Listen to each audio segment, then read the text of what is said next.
Hello student, स्वागत है आप सभी का basics with Kundan sir YouTube channel पर। आज मैं आप लोगों के लिए क्लास 9 का एक poem the lake isle of Innisfree, इसका एमसीक्यू लेकर आई हूँ।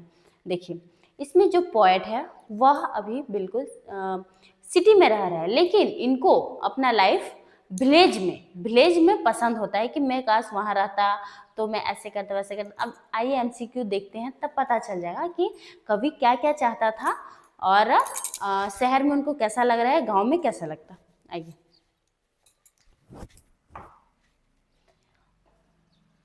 Who has written the poem Lake Isle of Innisfree? Robert Frost, William Butler Yeats, Phoebe Cary, Subramania Bharati. तो इस पोयम को किसने लिखा है? William Butler Yeats. Okay, how did the poet want to live in Innisfree? देखिए, मैंने अभी आप लोगों को बताया कि जो पोएट है वह इनिस्फ्री में रहना चाहते हैं। ओके, तो कैसा रहना चाहते हैं? With mother, with family, with friends, alone. अपने माँ के साथ, अपने परिवार के साथ, अपने फ्रेंड्स यानी दोस्तों के साथ, या अकेला रहना चाहता है। तो वहाँ अलोन यानी वह अकेला रहना चाहता है, अकेला बिल्कुल शांति जीवन चाह रहा है। Where does the poet want to go for peace? कवि अपने शांति के लिए कहाँ जाना चाहता है?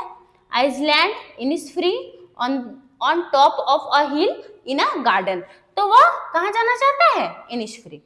Okay, What does the poet want to build in Innisfree? जो कवि है वह इनिस्फ्री में क्या बनाना चाहता है? A small house, a small school, a small pond, a small cabin। तो वह क्या बनाना चाहता है? A small cabin, मतलब एक मिट्टी का छोटा सा घर बनाना चाहता है जिसमें उसको फ्रेश हवा मिले, शांति से रहे। ठीक है।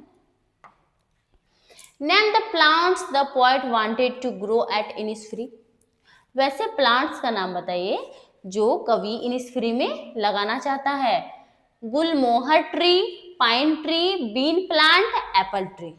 तो कवि जो है इनिस्फ्री में कौन सा पौधा उगाना चाहता है? Bean plants. किसका? Bean plants. How many bean rows will the poet have in Innisfree? और बीन्स को कितने रो में, कितने लाइनों में लगाना चाहता है? 8, 9, 10, 5। तो कितने लाइन में लगाना चाहता है? 9। वह चाहता है कि मैं 9 रो में बीन्स को लगाऊं। What did the poet want to create for honey bees? वह हनी बीज के लिए यानी मधुमक्खियों के लिए क्या बनाना चाहता है, क्या क्रिएट करना चाहता है? ट्रीज, पेड़, हाइप्स यानी मधुमक्खी का छत्ता, फ्लावर्स, फूल, स्मॉल कैबिन एक छोटा सा घर। तो हनी के लिए क्या बनाएगा बताए? हाइप्स। क्या बनाएगा? मधुमक्खी का छत्ता बनाना चाहता है। वह चाहता है कि मैं गांव में रहूं और मधुमक्खी का छत्ता बनाऊं, छोटा सा घर बनाऊं, वहां बीन्स का प्लांट लगाऊं और वहां पे बीन्स उगाऊं मैं, ऐसा चाह रहा है कवि। What sound does the poet hear even when he is away from Innisfree? उसे इनिस्फ्री से दूर कौन सा आवाज सुनाई देता है? Sound of cars, soft sound of lakes water, noise of the city, all of these. तो उसे क्या सुनाई देता है? Soft sound of lake water. Soft sound of lake water. क्या बोल रहा है? What sound does the poet hear even when he is away from Innisfree? नहीं, मतलब बोल रहा है कि जब वह इनिस्फ्री से गुजरता है तब उसे कौन सा साउंड सुनाई देता है? Soft sound of lakes water, मतलब जो झरने का पानी होता है, झरना जब बहता है तो उसका पानी का आवाज सुनाई देता है कवि को। What will the poet use to build a cabin in Innisfree? जो कवि है वह इनिस्फ्री में एक छोटा सा कैबिन बनाना चाहता है, घर बनाना चाहता है। किस चीज का? सीमेंट एंड ब्रिक्स, सीमेंट और ईंट का, स्ट्रॉ एंड सैंड, बालू का, क्ले एंड वेटलेस, क्ले से, वुड एंड बम्बूज, मतलब जो लकड़ी होता है और बांस होता है उससे। तो वो किससे बनाना चाहता है? क्ले एंड वेटलेस, मतलब मिट्टी से। क्ले एंड वेटलेस मतलब मिट्टी से बनाना चाहता है। Okay, What does the poet see in Innisfree land? कवि जो है वहां पर क्या देखता है? इनिस्फ्री लैंड में क्या देखता है?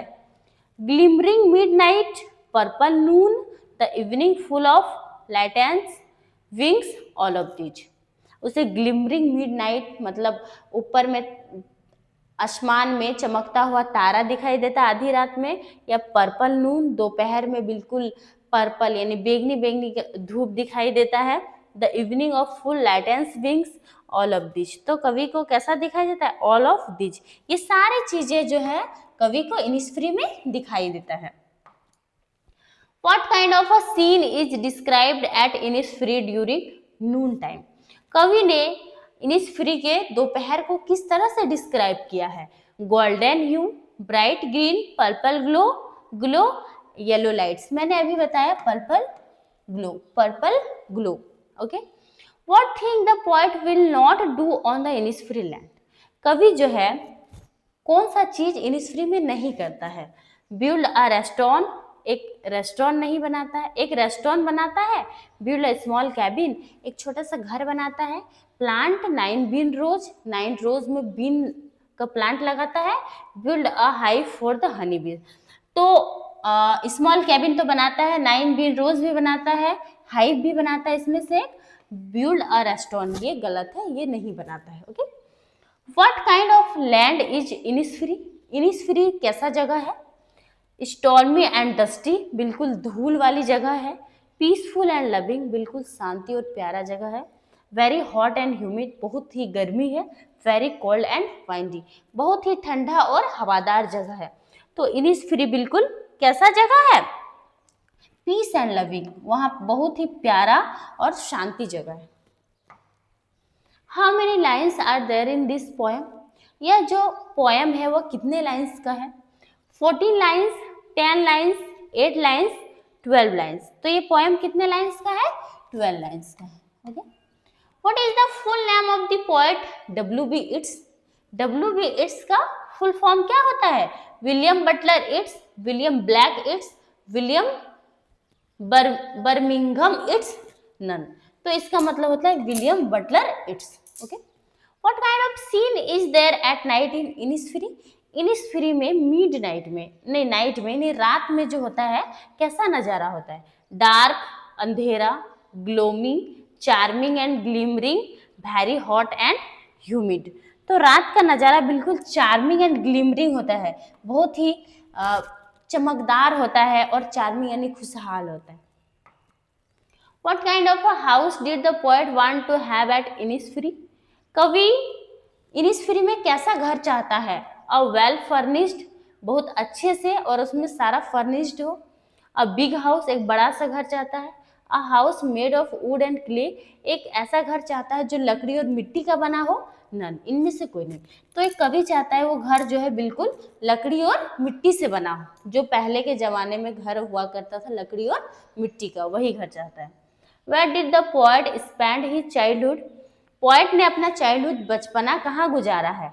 In his village, in town, in friends house, Innisfree. तो उन्होंने अपना जो बचपन है वो इनिसफ्री में गुजारा है। Which phase of life did the poet spend in Innisfree? Poet ने, कवि ने अपना कौन सा फेज इनिसफ्री में गुजारा? Childhood, youth, old, very old. तो इन्होंने अपना चाइल्डहुड जो बचपना है वह इनिसफ्री में गुजारा है। Evening full of the linnet's wings, what do this word mean? Evening जो शाम होता है बिल्कुल लाइटेंस विंग्स से भरा होता है, इसका मतलब क्या है? The noise of flying insects, linnets flying in the evening sky, buzzing bees, noise of flying aeroplane. तो इसका मतलब क्या हुआ? Linnets flying in the evening sky. Okay.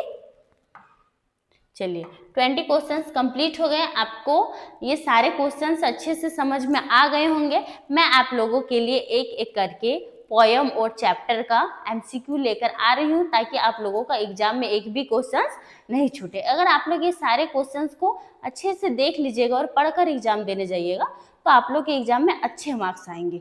चलिए, मैं ऐसे ही लगातार आप लोगों के लिए वीडियो लाते रहूँगी। आप लोग ऐसे ही प्यार बनाए रखिए और ज़्यादा से ज़्यादा सब्सक्राइब करिए, लाइक करिए, कमेंट करिए। Thank you.